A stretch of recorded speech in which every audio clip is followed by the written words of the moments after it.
What is going on, everyone? My name's Boit, and I'm back with some more Age of Mythology. The Titans action spawning in the right side of the map in the red color, playing as Isis. His name is Joe. His opponent in the left side of the map in the blue color, playing as Thor. His name is Shadowfax. The map is Tundra Pools. Game number 2 of this best of 5 series for the 9th and 10th place. I mean, there's money on the line, but it's more of a fun little extra show, fun little extra series here, just for the players to say, you did well. You did well, kids. You did well. Doc coming up over here for Shadowfax. I love the Thor pick here. Thor is obviously going to be a really, really strong god on this map. Same for Loki. Same for Odin. I love the pick. I think it's going to be fantastic here for Shadowfax. Isis also a great pick here. Not seeing Kronos on this map does make me very happy. I don't think that Kronos is necessarily a free win. I don't even think it's an advantage for Kronos here over, say, picking Uranus or picking Gaia here. I think that Kronos is a little bit met, in all honesty, on this map. But we see a whole bunch of people trying to pick Kronos to find an advantage. The problem is that if you know that Kronos is going to be coming, you should be able to create yourself an anti-Kronos strategy. And that's just the way it should go. But neither player picking Kronos, so they get to see a bit of a standard opener here. Now, the big advantage of playing Thor here over playing Loki and playing Odin is you get this Dwarven Mine. And what the Dwarven Mine does is it means you don't need to get an extra Ox card out, which means you save 100 resources in the early game, which allows you to get an incredibly fast advance time. As we see the docks getting dropped down on both sides here, getting all the fishing ships out.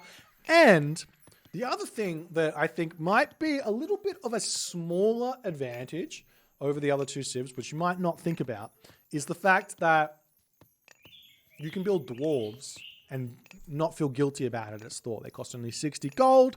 With 0 upgrades, they actually mine or chop wood at exactly the same gather rate as the villagers here.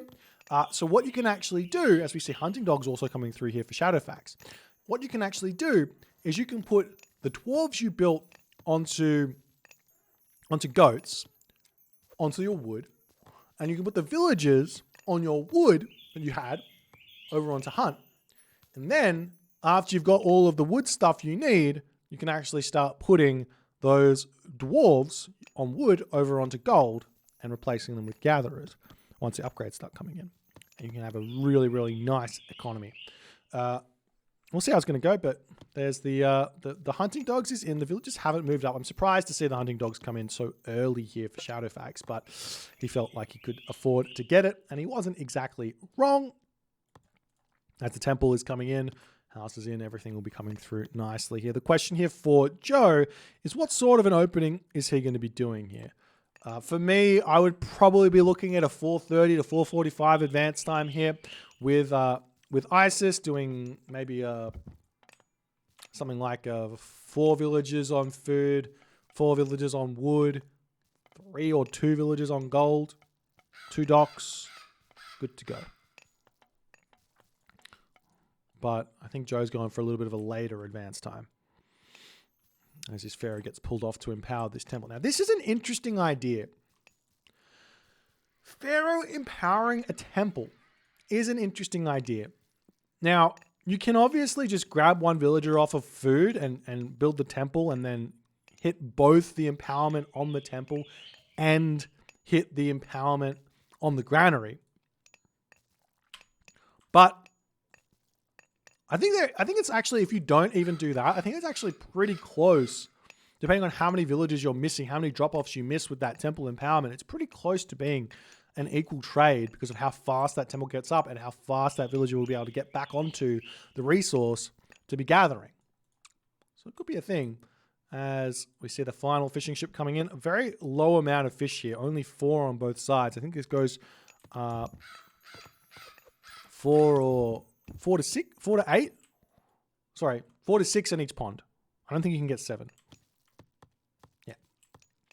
But a very low amount of fish here on this map. As the village is now over onto this location, we do see the Herso coming forward. So knows of the Sphinx getting picked up. Shadowfax is going through Freya. Bastard got a choice here for Joe's Isis. No surprises here.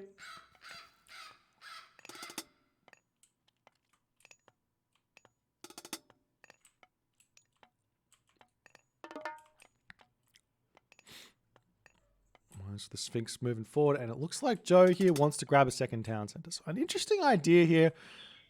Generally, my gut feeling here on these water maps when I'm playing Egyptian, my gut feeling is there isn't a matchup where going fast second town center makes sense. That's my gut feeling. Because if the Thor player goes for a 2 town center here, you hit somewhere between a 6:30 and a 7-minute heroic age, and you're probably hitting, if you hit that fast, you're probably hitting at like 8 minutes to 8:30, a timing attack to kill this town center, which is so much earlier than a standard Isis fast heroic. And while your opponent also has got the fishing ships and everything and their boosted economy, you're just attacking and they're not able to spend their resources. So, it's an interesting idea. Whether or not Joe's more on the right side or about getting the fast second town center or even getting a fast third town center here and just playing a defensive boomy game here, I don't know. We'll have to wait and see. Now, the one thing I will say is that if this game does end up becoming a boom fest, I wonder if Shadowfax has learned a little bit more about the late game of Thor. We've watched him in Pandora's Box play a Norse versus Greek matchup where he had a solid advantage playing Norse there. And you can actually convert this into any matchup. So he was playing Norse against Greek, had a solid advantage, and he just could not convert the win in the end because he didn't quite work out how to play that late game Norse. So if this game does go late, I'm interested to see if Shadowfax has kind of gotten a few more tricks up his sleeve for that Norse late game. Beautiful little ghost building there from Shadowfax, but Joe paying attention, going to get that Sphinx back home, as it does look like Joe's 2 town center fast heroic is on the way. I don't see an armory here. I told a lie, it's right in front of my face. There is an armory. So it is going to be a 2 town center fast heroic here from Joe. No real surprises though. Shadowfax just about to advance, it would seem. This is armory coming up. And it does look like a 2 town center fast heroic as well from Shadowfax. I don't mind this idea, but it will be subject to some very, very aggressive play from Joe, you'd have to assume. As it looks like Shadowfax actually manages to get the heroic age first by a considerable margin here. I'm surprised to see that. Generally speaking, the Norse player going 2 town centers will generally hit the heroic age second in this matchup, but hitting it first is really, really nice.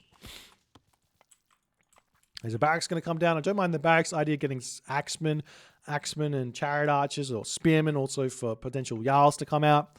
Not a bad idea. And also with the extra resources from the fishing ships, going to be a big help. Joe still hasn't gotten himself the Persine just yet.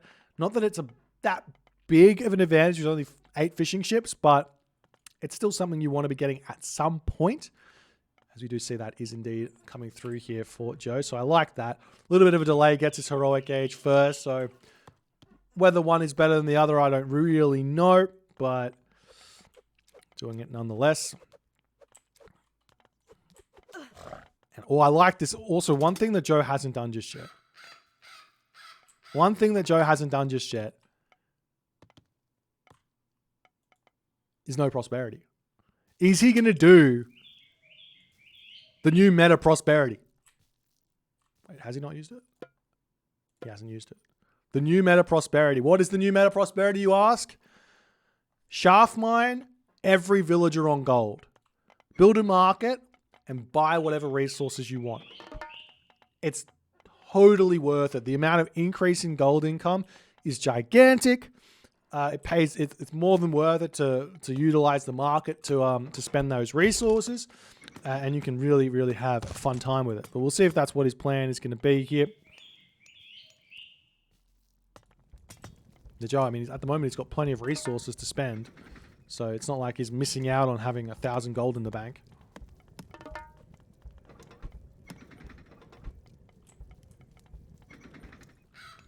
You do see elephants coming out here for Joe. An interesting decision there. Is 1 hill fort coming up, 2 hill forts coming up for Shadowfax. This is the weakness, so to speak, of a Norse fast heroic, is how slow these hill forts get up. If you have like a ton of infantry units already out, then you get those out very, very quickly. There's the wall getting broken down. The villagers are indeed moving up onto this gold mine. The problem here is only got 400 gold in the main base.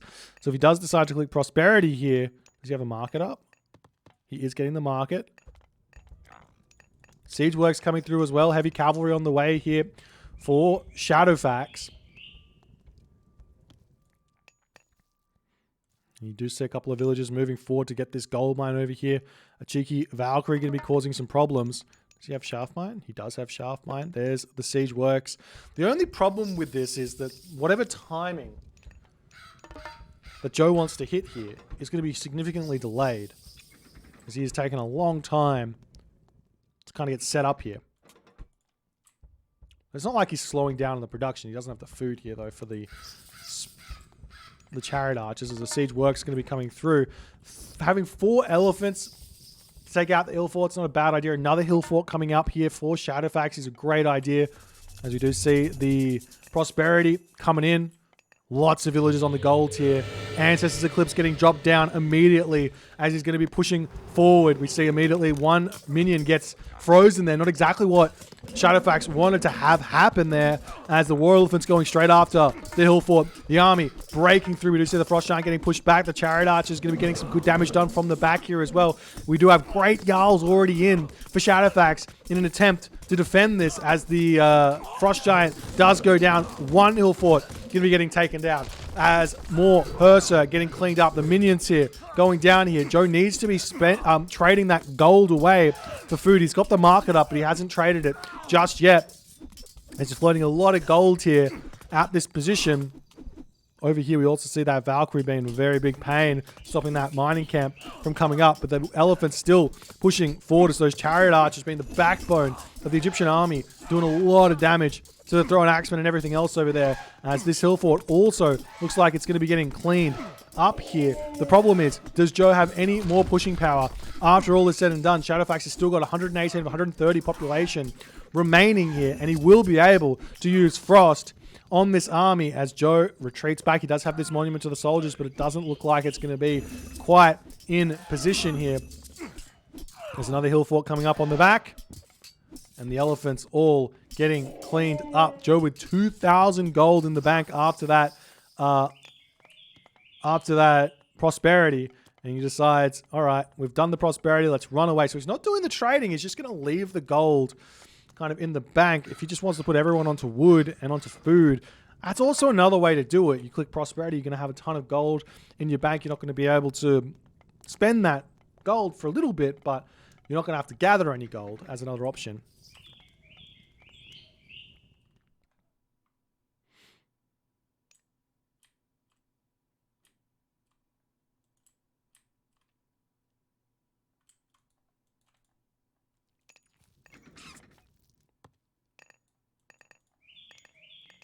As it looks like Shadowfax, after that fight, he's gotten himself his hill forts back up. He's defended the attack. And this game now motors ahead into the next stage. And what is the next stage? Well, late game Norse versus Egyptian. Late game Norse versus Egyptian. Joe will be able to hit that Mythic Age very, very soon. If he just buys 500 food, which he is indeed going to be doing.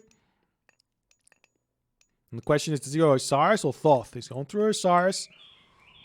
But Shadowfax still has Frost. And here's the thing. Osiris is incredibly scary for any civilization to deal with. But of the civilizations out there, Greek is the best at just sniping the Son of Osiris. He's got the Toxotes, he's got the Hippocon. The best at sniping the Son of Osiris. The worst civilization against the Son of Osiris... Actually, probably Egyptian is the best at sniping the Son of Osiris with Chariot Archers, 20 range. But the worst civilization is Atlantean. But in actuality, even if Greek kills the Son of Osiris the best with nothing helping him, the best counter to Son of Osiris is Frost. Because you can Frost the Son of Osiris, you can surround him, and you can kill him without any real trades. So you can effectively trade Frost for Son of Osiris, and we are actually seeing this for Shadowfax. You can also go to the Mythic Age here as well. I want to be seeing Balder, but I don't want to see him clicking Balder. That's the new meta. This is the new meta for Norse players. Well, Shifting Sands is also a very, very nice counter to Son of Osiris as well, but you can play around that by placing your Son of Osiris always within a bunch of units. So at least there's a, if your opponent wants to click Shifting Sands, they are taking a bit of a gamble. You can see the Forest Fire getting dropped here. It's going to force Joe back at this point, allowing Shadowfax to break through. Mark coming up in the top corner here as Shadow has not yet gotten himself the upgrades, as there is the Son of Osiris. It looks like, I mean, you have to be careful when you use the Frost. Obviously, there's the Monument to the Soldiers here that's going to block that Frost. But if the Son of Osiris isn't out in the open and you can't surround it, it's not that great. So you just have to be a little bit careful with when you use the Frost and how it all works.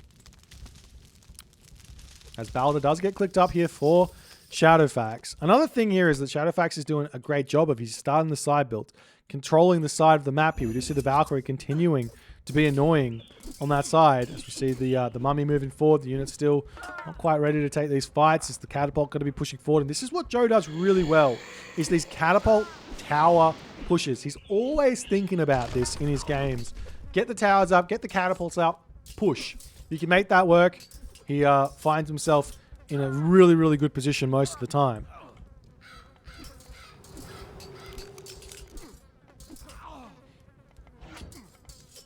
Monument to the Priest coming up here as well, as Joe is trying to be very, very careful with this one, playing around that Frost nicely. Obviously, once Shadowfax hits the Mythic Age, he can start building Ballista. He's making portable rams, though, so it looks like he might be considering a Ragnarok here straight away, which, you know, I don't particularly like it. There's no trade started either, it seems. The trade actually starting now. Winter Harvest coming through, Balder coming through.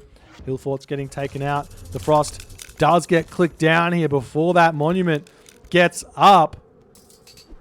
The problem here is that Son of Osiris is kind of not out in the open, so we can't get a surround on it. He will get a little bit of damage done. But this does buy Shadowfax the time to cut that population, or cut that production there, and make himself Ballista. As Son of Osiris here, where is it?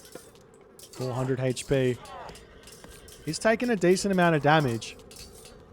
20 seconds left. That Son of Osiris is going to be living. This is not exactly what you want to be doing to kill the Son of Osiris. Kind of the number one use is Ballista plus Frost. As the Fire Giant coming in, going to be slapping a little bit of damage onto said Son of Osiris. Joe can task his Mummy here to kill this one off, as the Son of Osiris here does get caught out, and there we go. A perfect surround after all is said and done. The Son of Osiris gets a couple of shots off, but will be biting the dust very, very fast here. We do see some portable rams still getting built here. Not the biggest of fans of that, but it's going to be doing it nonetheless. That's the Catapult getting pushed back. Joe here slowly getting pushed off of this position as well, as Shadowfax comes in with his heavy Ulfsark. Still no champion upgrades or anything coming through for Shadowfax. He's got the resources to do so. In the middle of the map here, he's got himself the... Was that champion Jarls is true? Yeah, he's got himself champion Jarls. Armory upgrades looking fairly decent here for both players at this stage of the game. Iron Shield coming through, though, for Shadowfax is going to be making a very, very big dent into those Chariot Archers. That Chariot Archer DPS, so to speak. And the one thing that Joe has an advantage here is the population advantage. Up 9 population by playing Isis. He's going to be able to spread out on the map pretty well, as the Migdol Strongholds here defending against these raids. Portable Rams getting set up here, as Shadowfax is like, there's no need to click the Ragnarok just yet. He's got himself 88 villages to ox caravans. He's still building more ox caravans. Moving on to this side as well, as the portable ram's going to try and sneak through here. Will Joe notice this or not? It looks like he's not going to be able to take out some houses straight away here. As the center of the map is just getting absolutely mowed through here by Joe. As in that moment, Ragnarok gets clicked up. 333 population as the house is getting cleaned up over here. The portable ram's going after this position as well, as Joe, a lot to deal with in a very, very short amount of time. Shadowfax hitting 1 position, Shadowfax hitting 2 position, Shadowfax hitting 3 position. He's got a lot of buildings here. The question is, can he hold this Ragnarok push? Armory upgrades here. Nearly full bronze for Shadowfax as Joe garrisons through the Migdol stronghold, pulling back in onto this position here. Taking everything out as best as he can. As we do see the portable rams have taken down over there, and over there didn't manage to pick off all too much. But Joe's population has dropped down to 149 here as his houses were cleaned up. So he lost 2 houses, it seems. As more Rag here is going to be trying to break through this middle, the middle of this map here.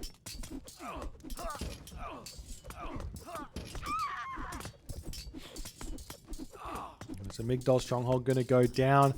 A long way to go here, though, for Joe to hold. He's got a lot of buildings all around the map here to spam out those chariot archers, to spam out those axemen. Dwarven Augur coming through for Shadowfax. A little bit late on that one, wouldn't you say? A couple of idle units there as well coming through. We do have at least 1 portable ram here that's going to be able to benefit from said Dwarven Augur. As Joe, he's still sitting at full population, retreating back, trying to keep himself in a good position here.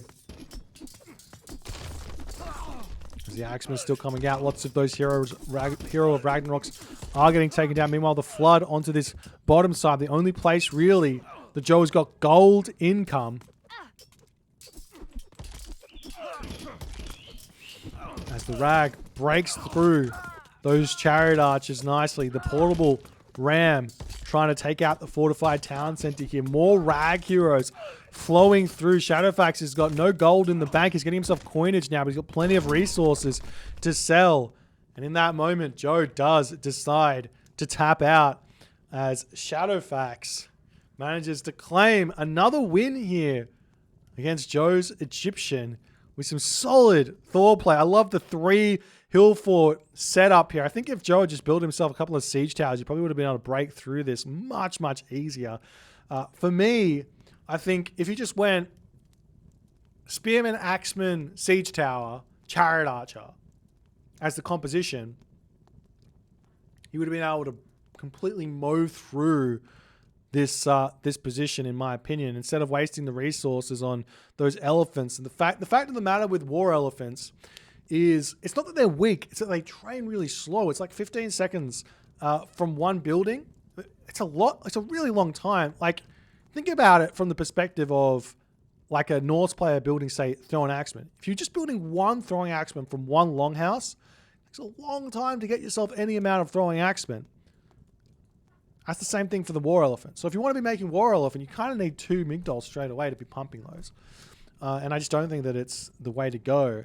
Making siege towers for the timing attack. The siege towers take 20 seconds to build, but they build in a separate building. You can still spam chariot archers. You can still spam spearmen. You can still spam axemen. And make that push so much more strong. Anyways, well played here by Shadowfax.